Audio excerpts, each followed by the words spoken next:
Hello again.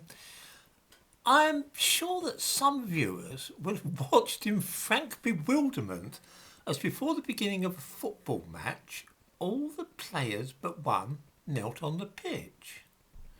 The exception was a black guy who remained standing and gave a black power salute like this with a clenched fist. It's difficult to know if the spectators were booing at that or the sight of those abject and craven men kneeling in the mud in support of a dangerous and racist political movement.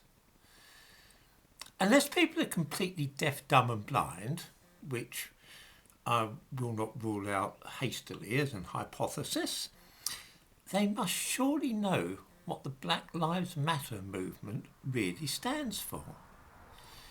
Just in case they do not, I provide a link in the description to this video for an article detailing what was said 5 years ago by a founding member of BLM in Canada. Let's see what Yusra Kigali, a co-founder of the Canadian branch of the Black Lives Matter movement, has said on social media, incidentally. This is nothing secretive.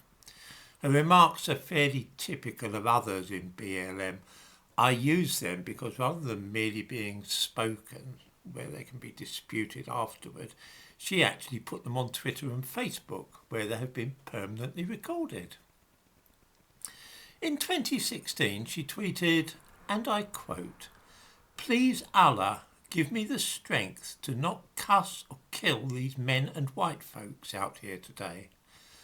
I wonder why she needs to pray to Allah to help her stop from killing white people.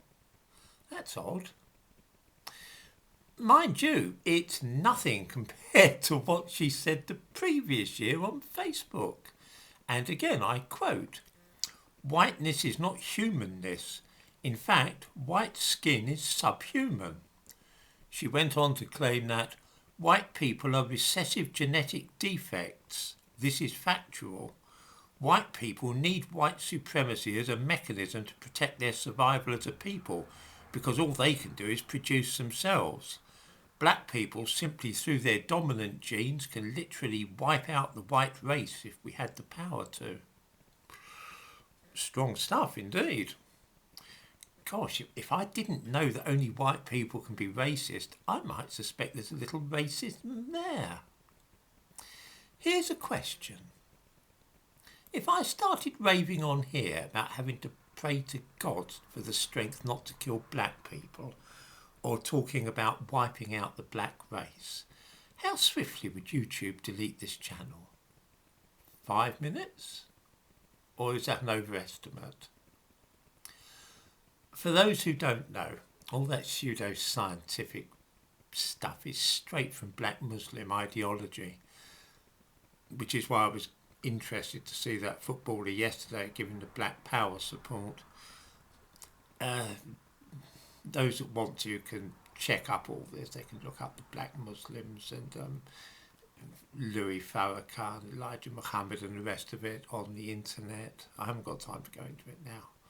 It's all about the good sun people who are black and the wicked ice people. That's us, by the way.